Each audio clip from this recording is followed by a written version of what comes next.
So as I mentioned on Tuesday, we have a guest today that's going to be talking to us about writings. Julie Haupt is going to be teaching us today. She's interviewing for a faculty position. And so I'm going to go ahead and turn the time over to her. Okay, thank you. Well, I'm really excited to be here today and impressed with the nature of the course that you're taking right now. As I looked through the course outline, I stopped to think a lot about how important the topic is that you're talking about. It matters deeply to a lot of people who are going through these different kinds of stressors and need to build that kind of resilience. And so the writing that you write, yes, it is for this class, but I also hope that you feel deeply invested in the idea that if you can develop those writing skills to a high level, you can help people even more than you already plan to in your career. So today, I know that you have been working on this literature review, that you're at the outline stage, right? And you're getting prepared to write. You've done a lot of the research already. And so as I visited with Professor Willoughby, we talked a little bit about the things that might help you most at this point in terms of writing tips. And the two things that he talked about are actually two things that I find are kind of game changers for the students that I currently teach in Psych 307 that does a similar kind of literature review as you're doing. And I found that really if you get these two things done well, then somehow you transform all of that hard work you've done, all of the research you've done from kind of B-ish level to up in to the A level where you can be really proud of it. So hopefully this will be great information that will help you along your path. The first topic that we'll talk about a little bit in terms of this is synthesizing research, and the second part is going to be like tips and tricks for great sentences and sentence structure. So that's where we're headed today. So let's start out with then synthesis. Synthesis is not that hard to understand definitionally, but it is sometimes a challenge to figure out how to actually make it work in a paper.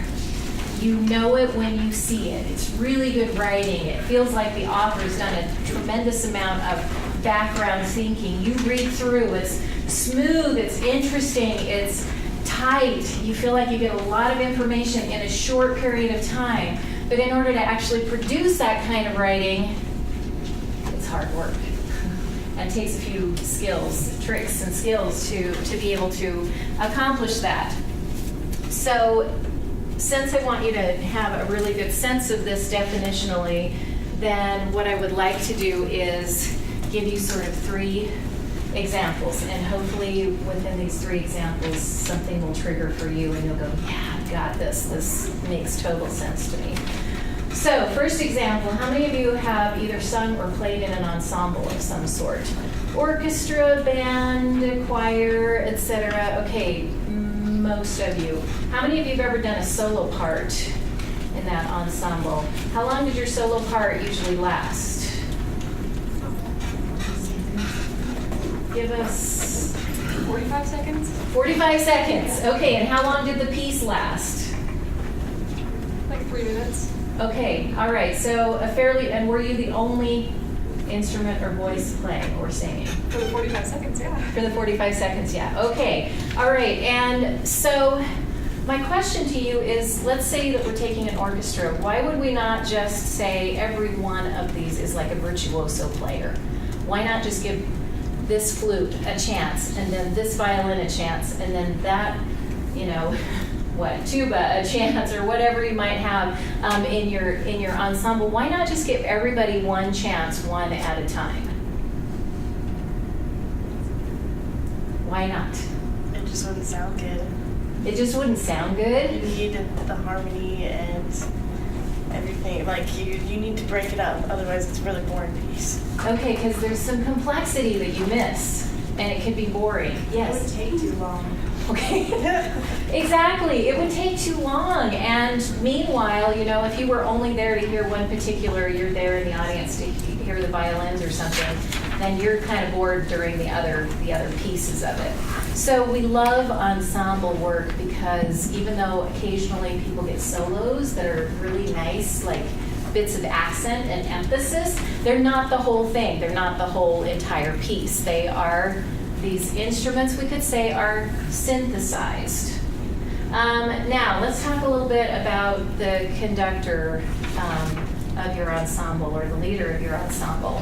How many of you feel like you had someone who you felt like was really amazing, very skilled conductor? Okay, can you tell us a little bit about your conductor? Yeah, so she just knew the music very, very well. And so we knew that we could trust her when she was cueing us and when to come in for like the dynamics, because she knew the music like so much better to read it that we could just completely follow her. Okay, and what kind of an ensemble was it? It was our women's choir. A women's choir. Did she ever sing during performance? No, but she would like mouth the words. She'd mouth the words, okay, but she wasn't actually producing sound along with, right? So did she have an influence on the quality of sound? Yes. Yes. Even though she was sort of quote unquote invisible as far as the sound goes, sometimes people in talking about synthesis, they're like, I'm going to lose my own voice. But if you are the person who is orchestrating something amazing, you have your profound influence. It's everywhere. It's not just in one statement or a couple of summary piece parts or whatever. And that conductor generally is unselfish in the way that they are really wanting the piece to sound well. And so they place their mark on it. And different conductors of different pieces have, can take the same music, same instruments, and still have it sound different because they have placed a mark on it. Okay, so that's one view of synthesizing. Here's another example. So yesterday I took a little time to make myself a nice little scarf. What do you think of it? Wow, I'm sure you're impressed with my sewing ability, etc. But think of this as I talk about the scarf, think of this in terms of writing and your paper. So, well, I really liked the white. So I started out with white, and then I know this is black and it's kind of doesn't really have the same point, but putting them next together was I lined them up really quite well. And then I decided this one was pretty close to this one, so I decided this one could probably come next.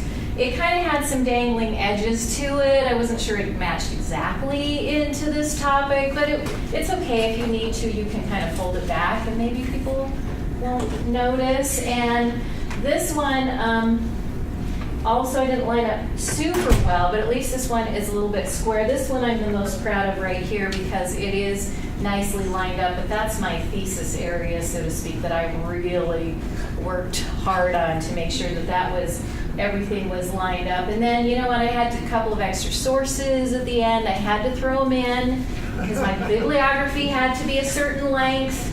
And so I kind of tacked them in on the end, and frankly, I felt like this was a nice little touch that I started out with this and kind of ended with this. And plus, because I needed my own voice, I know you can't see it very well, but I decided not to really finish the edges because, who's going to see them, right? And I also kind of sewed it in purple. Purple's my favorite color, so I just thought, that's my own little touch here, and it's nicely sort of pieced together. And I know it's not my best work, but I only had so much time. I think I'm going to turn it in anyway. Okay, now take that and compare it with my scarf that I bought in Beijing. They're known for silk, and they took colors and patterns and combinations and spent a lot of time putting together a design for this so that when it flows, it flows. You don't have to do a lot of hard work. You just look at it and you go, this is amazing. So in order for people who read your writing to be able to say this is amazing. There's obviously got to be a lot of forethought, but then, you're in charge of the weave too, to make sure that the ideas weave together in a way that they go, wow, this feels like a whole. I know we've got lots of color and lots of different threads, but we've got a pattern to it. And this researcher spent long enough to figure out what that pattern was in order to pull that off effectively. Let me share one final example with you that hopefully takes it now a little bit better into the area of writing. So with our tips on synthesis and sentence revision. So occasionally, to give myself a good challenge during scripture study, I will take like 4 scriptures, let's say, out of the topical guide on a particular topic, and then start to say, how do these all mesh? And doing that makes me think about doctrine harder and better. So let me give you an example here. All right, so I took 2 Nephi 31:20, Hebrews 3:14, Ether 12:32, and a scripture out of Psalms. And I did this on hope. Sorry that the spacing got thrown in cyberspace. Let's read through this, though, and look at it for a minute. As a principle of the gospel of Jesus Christ, hope is an essential element of discipleship that assists the gospel traveler to endure to the end. Hope consists of partnering with Christ in this journey by becoming partakers of Christ and rejoicing in his presence at our right hand in this journey. Throughout the journey, we are to press forward with not just a little hope or optimism, but as the scriptures say, a perfect brightness of hope or an excellent hope. At the end of this mortal journey, it finishes off, we hope to inherit the mansions of our Father. So, right here, we've got 3 scriptures. We started out with a big, broad idea, and actually all of those scriptures support that idea. Then we started getting a little bit more specific here about hope, and so we're able to put in 2 of them that talked a little bit about what it was like during the journey. And then as I thought about this metaphor, I thought about, what does it actually mean in terms of process? And those 2 worked really well. And then what does it mean at the end, and was able to throw in the last reference. So over here, sentence 1 uses ABC, sentence 2 uses, you get the idea, but I used 4 references 8 times in a single paragraph. Did I have a voice? Yeah, it was kind of me putting hope together as a path, right? If I'd given you guys the opportunity to take those 4 scriptures, might you have written a different paragraph than me? Yeah, probably. You would have envisioned it a little bit differently. Would yours have been any less doctrinally correct? No, I don't think so. But the way that you synthesize and put things together matters. And furthermore, it wouldn't have been quite so interesting or efficient if I would have said, I'm talking today about hope. In 2 Nephi, it says that it's this. In Psalms, it says this. In this scripture, it says this, and so then I say this. Do you see how that's an entirely sort of different proposition? Now you're putting the burden back on to the audience to say, here, you figure it out. I've got a little something to say at the end, but you figure it out as you read it. Meanwhile, synthesis comes in front of the reader and says, I have made sense of it. And I will show you where all of the support backs up these ideas. It will be my voice, but it will be a pattern. It will be a tight, beautiful way to say this that you get the idea of where all of these things support. So particularly in academic writing, if you have a statement and you say, in such and such a study, blah, blah, blah happened, then you're like, well, that's kind of cool, but how do I know that that was replicated? How do I know that that's reliable? How do I know that that's just not a one-time free thing? How do I know you even read it? correctly in the first place and are telling me the correct information. But if you're able to make a claim and then put in several authors that support that claim, suddenly me as a reader, I'm much more convinced. And academic readers, of course, are well schooled in these sciences, and they are not all that impressed by kind of a one study kind of thing. So-and-so said this, so-and-so said this, so-and-so said that. So this is why synthesis takes you from kind of report style that, you know, you've probably been taught a lot throughout school, and this takes you up to a scholarly style. You have done the critical thinking. You have done the work. You have put these things together for the reader. So we're going to study an example here for just a moment. Are you sitting in teams, or do you have, okay. All right, so what I'd like you to do is we'll give you on the colored sheet, not the practice sheet, look on the colored sheet. As you'll notice, there is one paragraph that's marked poor and one that's marked better. So I'm not about having you judge which one is the better one. I've defined that one for you. However, what I am interested in having you do is do a bit of an analysis about why it's poor, based on why the other, based on its comparison with the better one. So will you take like a minute or so to read it through, and then what I would like you to do is turn around in your teams and come up with as many ways in which you think the second one is better than the first one. And just FYI, don't turn the paper over. There's some cheat on the back, and we'll send the cheat part home with you, but I would love to have you spend some time discussing it. So will you please read it through then for just a minute. Okay, will you take a moment, turn into teams and say, what did you like about the second one? What was a problem in the first one? And try to get as detailed as you can about what particular elements made a difference. Okay, thank you. We're going to come back to this in just a minute, but for your general comments, what are some general ways in which you felt like the second one was a better example of academic writing maybe than the first one was? Some thoughts? Ideas? What are some of the things you talked about? Yes? I mean, the second paragraph has just a lot more sources. It's a lot more credible. Okay. Yeah.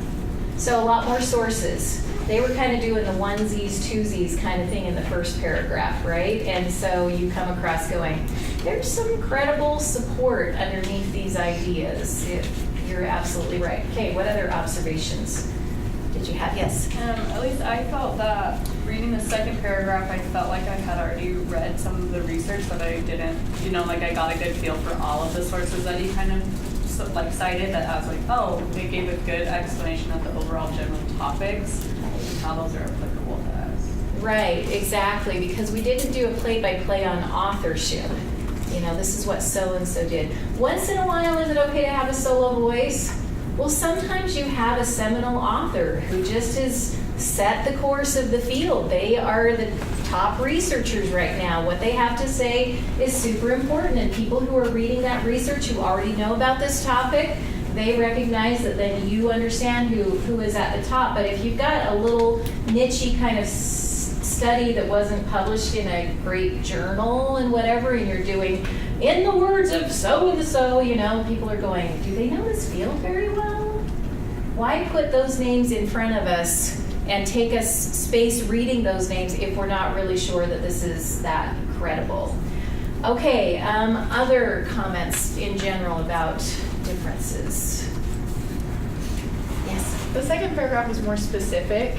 Like, instead of just saying it was successful, and talked about what the success was, and just more definition of like the symptoms of PTSD and like how that affects the sleeping, instead of just they have trouble sleeping. Exactly, right. And it's a lot easier, let's face it, it's a lot easier to talk in generalities. We think this is a better approach. This is probably really good. This matters, I'm sure, in some way. But as we know, we want the details, especially if you're going, let's say that you suffered with something like this. You already know the generals. You want something specific. You want to know what relates to what, how it relates to what the clear terms are that are being used, how those all fit together. So you're wanting not the pieces just on the table, you're wanting the pieces put together so that you get a clear picture. So did you learn more from the second one than you learned from the first one? Yeah, very definitely. Okay, now I'm going to send you back to this task, but this time I want to point out some structure. So, not talking about the third grade kind of topic sentences, which is my report will be about thus and such. Not that kind of thing, but the first sentence of a paragraph, you have a lot of power. You sort of send a message about what all of this is going to be about, and you sort of set your readers' perspective for what they can expect to get in the supporting details. And so what you put in your first sentence of your paragraph really can set the tone. Also, a lot of times you can put a lot of references there because it's usually a more general statement, and a lot of your authors probably said that. Probably agree with that, probably concur on that particular general point. But then we start to want more supportive details. Now we want a little bit more about the details of how all of this works, like the inside, looking under the hood kind of details, supportive details. And then at the end, could either come something that sort of summarizes things, pulls things back together, or just simply transitions us to the next paragraph and the next thought that we're going to introduce in the next topic sentence. So if you have these really nice units, so to speak, that works really well. So the reason why I put it in color was so that you can compare red to red, right? Topic sentence to topic sentence, supporting details to supporting details, etc. End of paragraph to end of paragraph. So what I'd like you to do is this time, instead of just teams, if you can do it with pairs, and maybe within your team say, hey, we're going to look at topic sentences, you guys look, we'll do red, you guys do green, etc. If you'll divide that up for a second, have a discussion with each other, and then in a few minutes we'll have you discuss with the group what you found. All right? So can you organize and discuss in that way?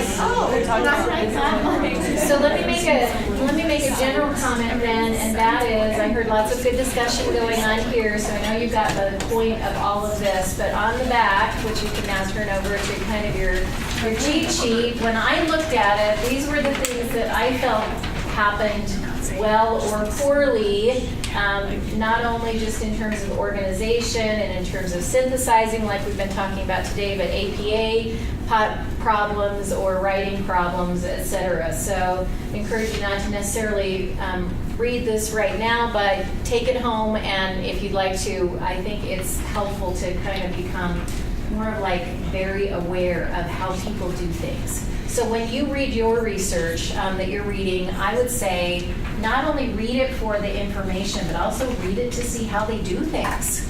How do they write academically, and how can I model my writing after that kind of an academic model?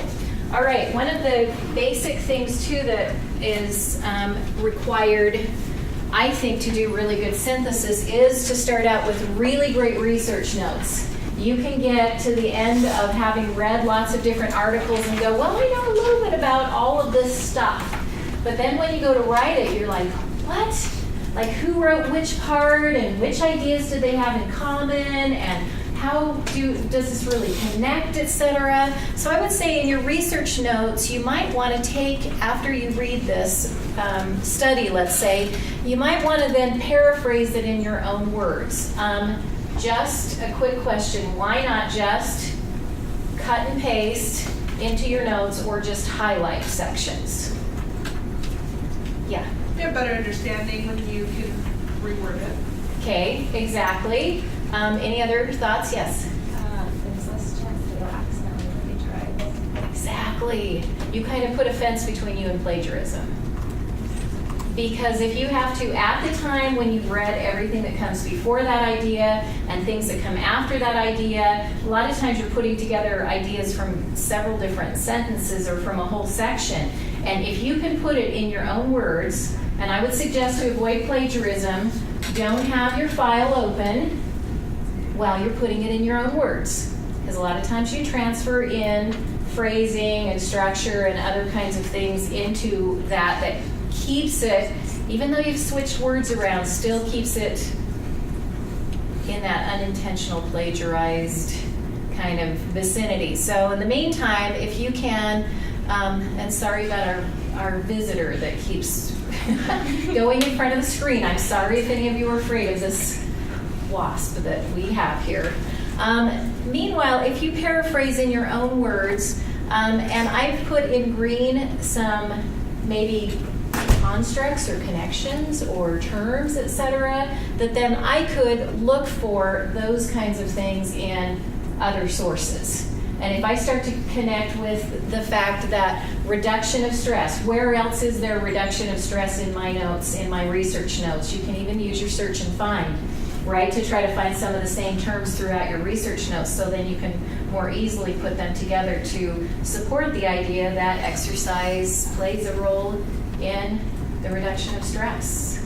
So it takes a little time to be able to do that. I would say if your research notes are not the greatest, like right here, I would say this is a problem.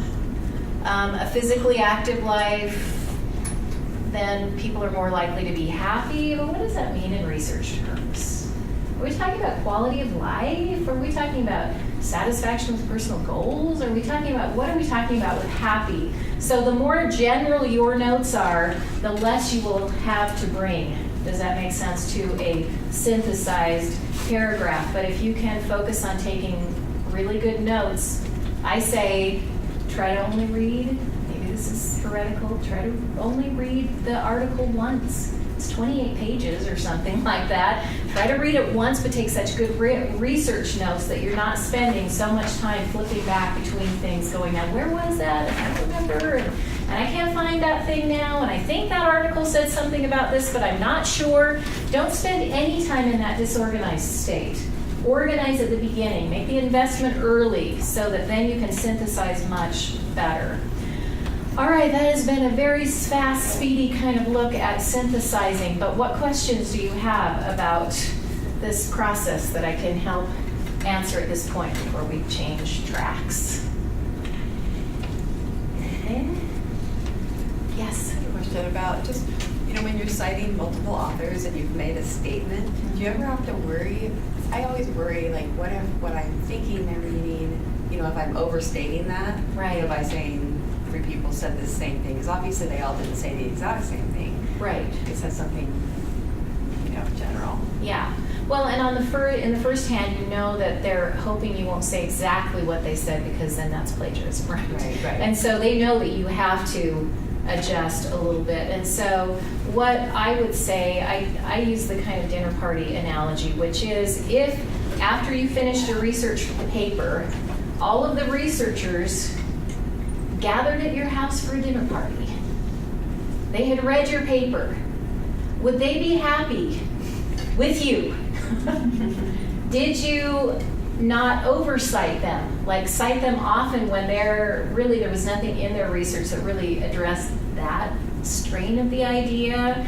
Would they be upset with you because you talked about things but you tried so hard not to plagiarize that then you lost the meaning of it? And I think a lot of times you reduce your chance of doing that if you are willing to not cherry pick from articles.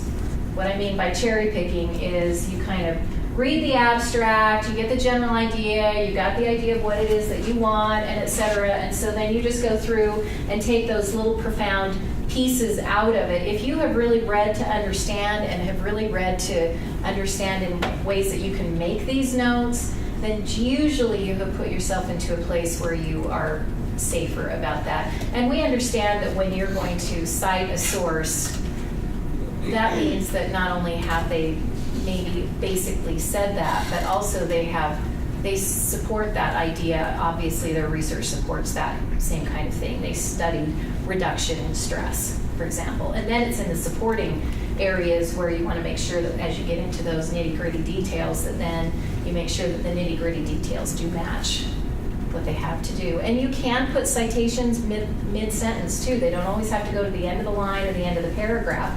If you're saying reduction of stress exercise leads to reduction of stress. There's this also to lowered, blood pressure. It's not in this article, but it's in another article. You can put that citation there. So the point is you want your reader to be able to go back to the source easily. Other questions that you may have about synthesizing? Okay, let's talk next about, you've got your paper, you've written it all out, you're really relieved because now you've got it in good shape, the organization looks good, the ideas are flowing, you feel, you've got your references worked in, you feel really pretty good, but now you're like, well, in order to really do justice to this paper, it's got to sound good at the sentence level. Have you ever looked at a sentence and said, this sentence is in trouble?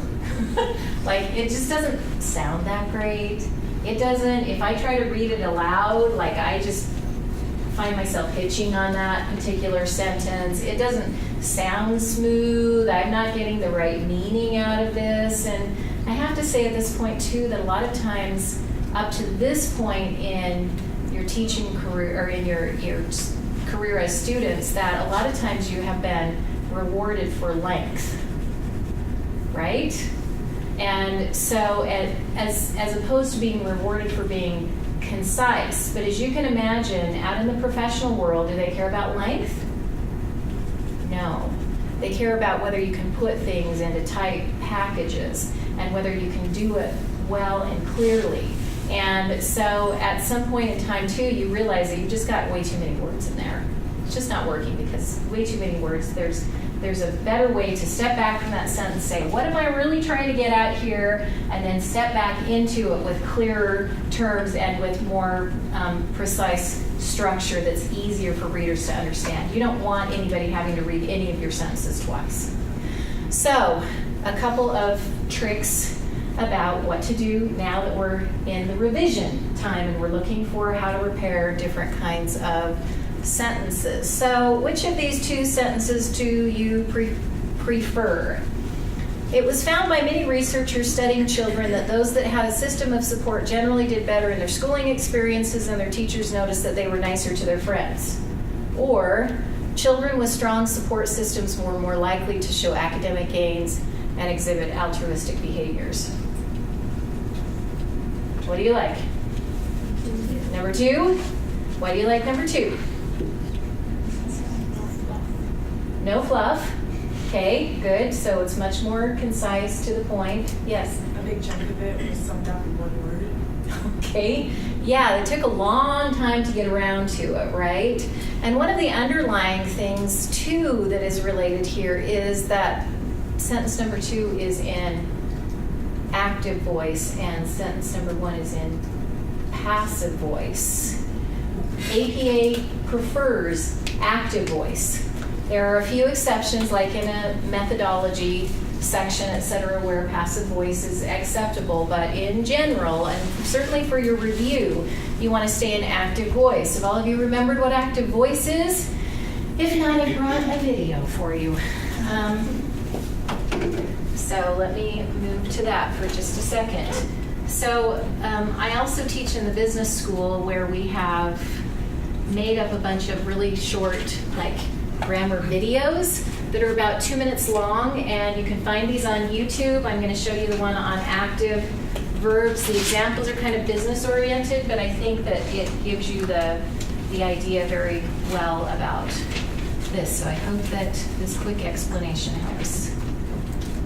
Just as we need to use strong subjects, we also need strong verbs. In business, we generally want to write sentences with verbs in active voice, where the subject performs the action of the verb, so that everyone is clear on who is doing what. Here's a sentence in active voice. Fenton will deliver the cupcakes. Passive voice is where the actor is missing. The cupcakes will be delivered. Or de-emphasized. The cupcakes will be delivered by Fenton. Sentences in active voice have a subject, a transitive verb, more on this later, and an object. Rachel yodeled the sales report. Yodel, yodel, yodel, yodel. Sentences in passive voice flip this construction around. The sales report was yodeled by Rachel. They can also leave off the actor. The sales report was yodeled. Yodeling. That's where trouble occurs in business. We usually need to know who's doing what. Read this one and find a place where passive voice makes it unclear. Okay, talk to your partner. Where does passive voice make it unclear? You kind of have to know who's going to deliver the report, right? Because the whole point of turning passive back into active is putting the actor back into the subject spot. So they will deliver the survey on Friday, for example.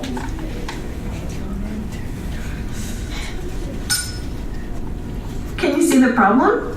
Who's going to show up with the report on Friday? Probably neither one. The passive construction in the second sentence leaves things unclear and lets everyone off the hook. If we change the sentence to active voice, Frank will deliver the survey report on Friday, we know exactly what to expect. Active voice clarifies.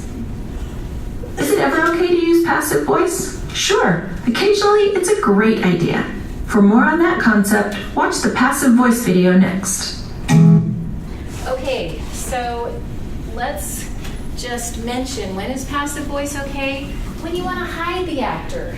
Like when you want to say, a mistake was made that cost the clinic $2,000. Rather than saying, Jennifer made the mistake that, if you want to hide the actor, a lot of times when you're delivering bad news, it's okay to hide the actor, and that's fine. And this is the reason why in methodology sections you'll see it more often, like, do we really care which research assistants, created, did the survey or passed it out or spent time with? No, we probably don't. So a survey was administered to blah, blah, blah. And so you see that a lot more in methodology sections. But in other sections and in your review, you're going to try to work towards active voice. And that will help with a lot of really weird sentence constructions that you might otherwise get.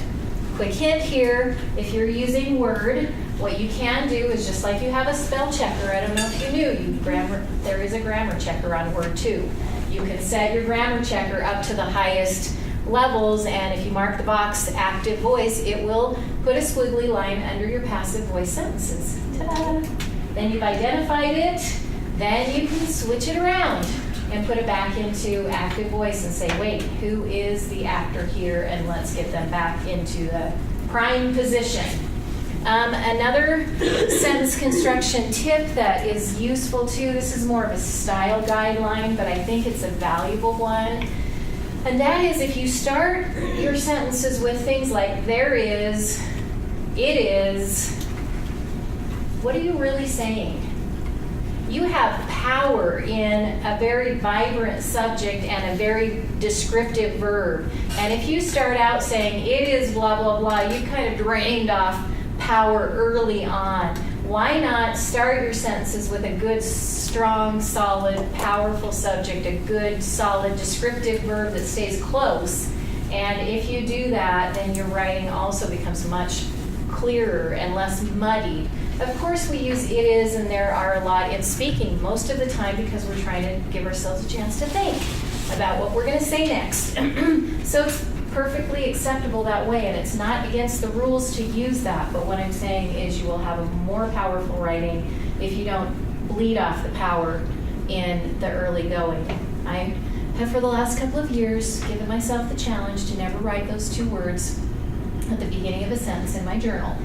And I think I've only found one time in 5 years that I was like, you know what, there's really no other better way to say this.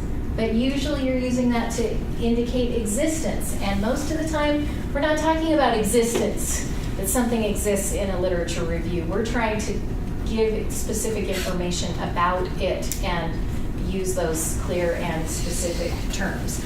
Okay, so let's talk then about another tip. Let me switch back to the PowerPoint here.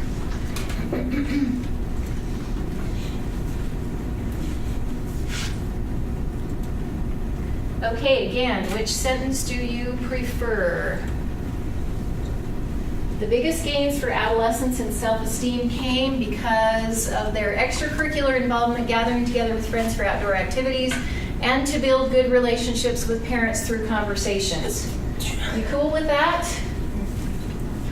No, that's a kind of a hitchy sentence to me, at least. What if you were to say this? Adolescent self-esteem gains were made by those who participated in extracurricular activities, spent time with friends in nature, and conversed often with parents. Does it feel cleaner to you? Can anybody identify, using the green words, what it was that got cleaned up as far as sentence structure goes? Yes. It's called parallelism, right? Exactly. It's Yes. when your verbs are in the same tense. Is that right? Yeah, So it they're all is. past, like in the second example, they're all past tense, whereas in the first one it's They're not even verbs, Oh, that's true. right? And so she's exactly right. It's an issue of parallelism. So the idea is when you're doing a list, or when you're comparing two things, or when you're saying this, not only this but that, or either this or that, in any of those kind of cases, you want it to be grammatically parallel, which simply means that you're using the same part of speech. At the beginning, the very first word is the same part of speech. So up here we've got extracurricular, which is like an adjective. Then we've got gathering, which is like an ing verb. And then we've got to, which is a preposition. And no wonder it sounds messy, because you are listing beginning with different things. Now it cleans up here because we've decided to go with verbs, and even in fact, like you talked about, past tense verbs too. So participated, spent, and conversed. Boom, boom, boom. And now it starts with the same part of speech, and as a result, it sounds much cleaner. In academic writing, a lot of times we start to form longer sentences. And sometimes by the time you get to the third element of your long sentence, you kind of forgot what you started with. What part of speech came here, and then here, and now I'm clear to the end, and I'm just trying to finish that sentence, and you forgot what it was that you put there. So as you're looking at something that might not sound so great, double check for parallelism. That can oftentimes help as well. Okay, you want to see a little video on parallelism? Yes, I'm seeing some yeses. Okay, well, while I'm pulling this up, will you talk about, have you noticed this before? Like, is parallelism a new thing? Do you know about this? And why do you think it would help in your own writing? Okay, let's watch this one.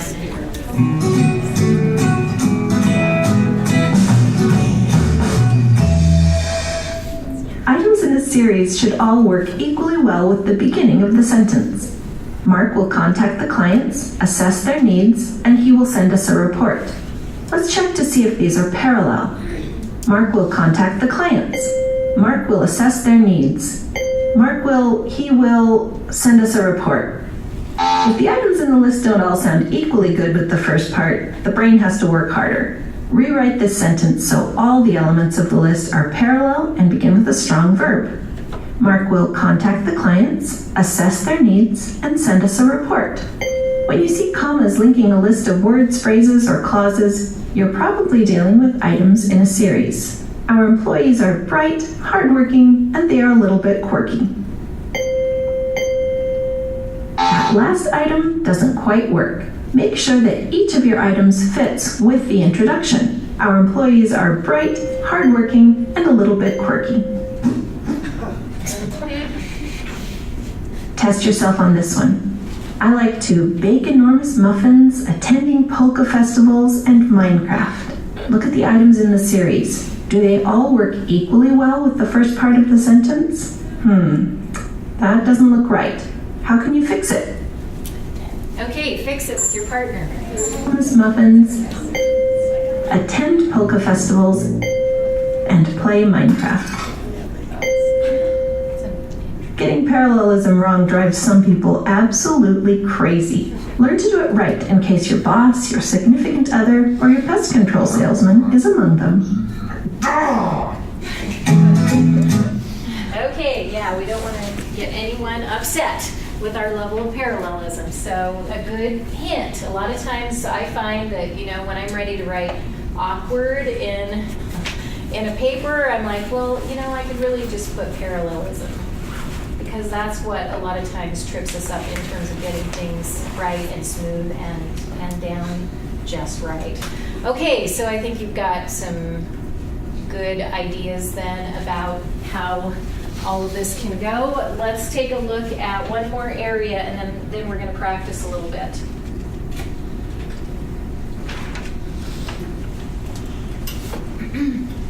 Okay,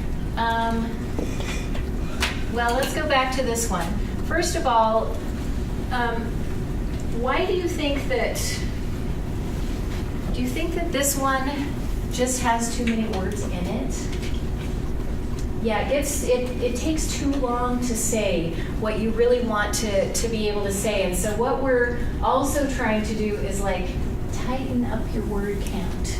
Like if there's things that words you really don't need in there, then they can potentially be distractors in your sentence and produce an effect that decreases your clarity in your writing. So what I've done on this practice sheet is write some of the worst sentences that I can think of. So I hope you laugh at them, because I realize these are extreme. These are not the kind of sentences you're going to write, and etc. But what I would like you to do is to take these sentences with a partner. I think it works better doing it with a partner so you can talk it through. And come up with something that is quite short, works well parallelism-wise, works well with active voice, and that is a much better sentence. So let's have you work on those for a few minutes. Okay, I've heard some really good discussion. Maybe you haven't gotten through all of it entirely, but hopefully you had some new tools to look at those sentences in terms of making them more concise, making them more parallel, turning them into active voice, and etc. But of course, you've got also the issue that you're looking towards trying to connect sentences together one after another. And have you ever had a passage where you read through and you're like, ooh, this sounds kind of choppy? Like it's just not flowing. There's just not good flow with it. Not always is it this, but a lot of times without transition words, we don't have a very good flow. And so there are many websites and other places out on the web that you can find things like this, where this gives us a whole list of transition words. And maybe if it's choppy, maybe what you need to do is look through a list like this and say, hey, I could use any of these kinds of things to kind of connect ideas or connect sentences or contrast them or compare them or show examples or indicate intention, etc., because otherwise you could end up again with that choppy kind of sentence that you really did not, or choppy paragraph that you really did not want. So let's look at this one and then a better one. Family time matters. Children like to spend time with their parents. Many families are busy these days. We need people to look around and enjoy the fleeting moments they have. They could turn around and find their children are grown too soon and they've missed out. Well, it's a lovely idea. It's an important, essential idea. But people are going to tune out because the writing was not interesting. It made it almost seem juvenile. It almost seemed like you were talking down to them. It was almost like, ugh. And if you are going to animate your audience, if you're going to call them to action, you need something that's a little bit more compelling. So let's take a look at this other one. And notice I've got the transition words are in green. Although families are busy, time with children counts. Fortunately, parents can create memorable moments with their children in simple ways. For example, dinner time conversations and bedtime routines can build unity. I hope you agree with me that the second one turns out much better. Again, has the same ideas, but the ideas flow and they're connected and transition words are used well, and you've used more specific vocabulary, like we've actually talked about ways to do it, dinner time conversations, bedtime routines, and meanwhile, look, this one was 1, 2, 3, 4, 5. We've even shortened by a sentence. And we still got packed in more meaning and more call to action than we did with all of those words beforehand. So there's magic in trying to create good flow. So I encourage you, as you start looking at your paragraphs, putting in those good topic sentences, the supportive details, and then, transitioning to your next paragraph, and then you look back for flow. Here's 2 suggestions. Suggestion number 1, wait till everybody is gone from your apartment or home, and then read it out loud. And I would say read it all the way through to yourself, and any place you trip, you just have a highlighter handy, and or anything that sounds awkward, or you didn't really get it, or you thought it sounded bad, you just highlight it. Don't stop and fix it then. That's why I would say even do it from a printed copy and stand away from your computer. But go through, identify anything that seems to be the trouble sentences. Then you've got a much more efficient way to come back and address those sentences and decide whether you just need to scrap it completely or whether you can just reword it and you can put it back into a nice kind of thing. Another great suggestion I've heard lately is some people will put it into Google Translate and have Google read it to you. See how it sounds. How does it sound?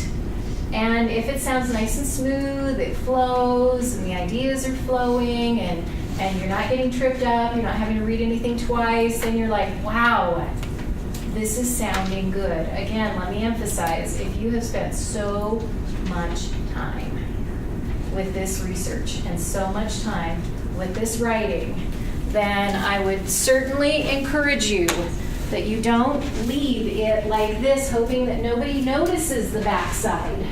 Nobody notices the lack of parallelism or the missing commas or the lack of flow, etc. That can be handled. And so I would say also make sure that you set for yourself a schedule of writing that allows you a good 2 days, I would recommend, before it comes in. When you've got a really close to final draft, I would let it sit for a day or 2. I would sleep on it for sure. And then I would go back and do a really thorough read of it and try to take out all of the last little hitchy, kind of ugly, seamy, kind of backside stuff, so that when your report is read, when your literature review is read, people are like, wow, power of these ideas, it's just inspiring, because it's the power of the ideas then that is making the statement, and nobody is distracted by the quality of writing that you have. So in conclusion, I loved this statement from a recent, a 2011 devotional. Dr. Andrew Gibbons said the following, and might I preface by saying, I see writing as a skill. Like sometimes people come in pigeonholed with their writing. They're like, oh, I'm a really pretty decent writer, or I'm a terrible writer, or I'm okay, etc.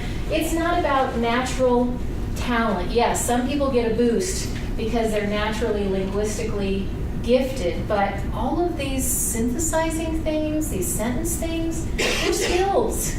You can develop them, like you can learn how to do an equation in math. You just have to figure out how it works and then practice it a lot. Dr. Gibbons said, in addition to the academic and spiritual knowledge you are gaining at BYU, the skills, and I would insert here, writing skills, you are developing are also very important, though you probably do not understand how important they will be, nor to whom they will be valuable. Skill, even specialized skill, plays an important role in the Lord's plan. Let me just share a quick personal example on that as kind of my own testimonial. So I'm moving along in my life, and my oldest daughter plays the piano, and had a chance to go to China. And while there, we got connected with a Chinese children's choir, and one thing led to another, and we were able to bring them to the United States to sing with the Mormon Tabernacle Choir. It was amazing. I started this nonprofit and started doing things, and since then, it's burgeoned into a large kind of marvelous experience of like being in China myself 10 times, etc. But most all of it was based on the fact that I could write. And most of my work to making all of these kinds of things happen for both American and Chinese youth had to do with clarity of writing. Who knew? I mean, it's been an incredible journey, but the door opened because of writing skills. So I would say yes, you're madly trying to get through school and make sure that you do well and get good grades and are prepared to serve in your profession, but you have a lifetime full of service ahead of you. If you will develop these skills, you will be able to be sent to many more of those pieces of your mission that you were intended to fulfill. So I wish you well in developing your writing skill and becoming a lifelong learner and a great writer. And thank you for letting me share this time with you today.